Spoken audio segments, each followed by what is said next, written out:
We've been talking about crisis of faith and how there will be seasons and times in our lives when tragedy will strike, or pain will be so unbearable, or a loss will just drive us to our knees. And it's in these moments that sometimes we are tempted to question God, and we are doubting what God is up to, and at the very least just wondering why this is happening to us. And when you're in these crisis of faith seasons, it's important that you know what you believe and why you believe what you believe.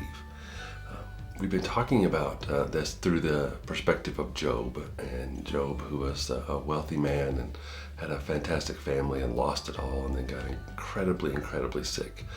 His wife basically told him, why don't you just give up and die? And he remained pure. He remained true to God. He did not question his faith up to this point.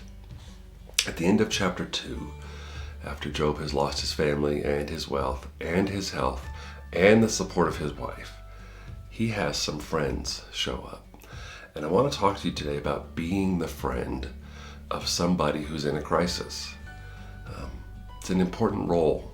It's an important thing to think about. And I would say it's even an important thing to be prepared for, because someone you love dearly, will go through a season of pain or tragedy or loss, or certainly doubt and questioning, and your response to them is really important. And there's a lot to learn from the friends of Job and their response to his crisis. Now keep in mind, Job lost more in a day. Job lost more in a week than most of us will ever lose in a lifetime. And so his pain and his tragedy is off the charts. But it is a good example for us. And it's a good example for us when somebody we love, a friend, a family member, is in pain, is in a moment of crisis. How should we respond? So, at the end of chapter 2, the scripture tells us that Job's 3 friends heard about his tragedy, how he had suffered, and so they got together and they traveled from their homes with the goal of comforting and consoling Job. And their names were Eliphaz and Bildad and Zophar. And when they saw Job from a distance, so as they're approaching his home, they can kind of see him. They couldn't recognize him. His pain had scarred him, literally. Wailing loudly, they tore their robes and threw dust into the air over their heads to show their grief. And this is an Old Testament way of just showing sorrow. This is what they did. And then, here was their response. They sat on the ground with Job for 7 days and 7 nights. They just sat with him. No one said a word to Job, for they saw that his suffering was too great for words.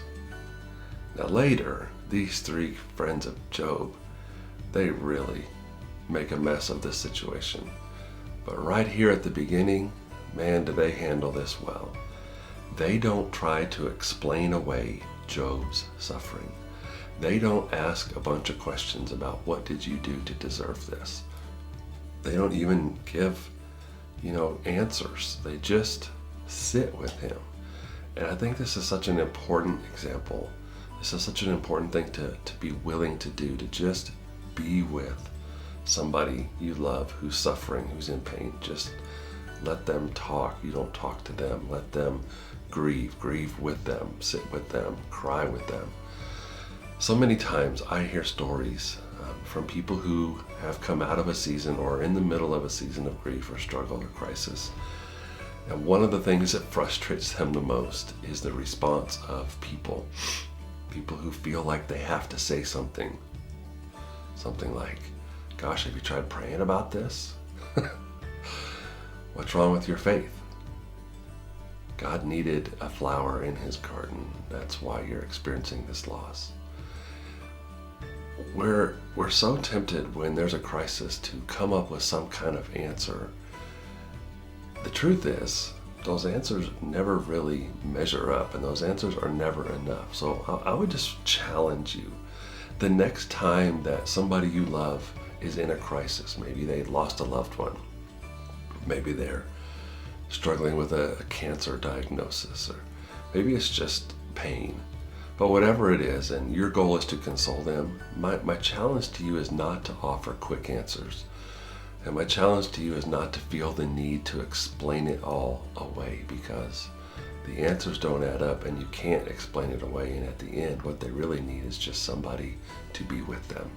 Job needed his 3 friends just to come around him and be with him. There's just strength.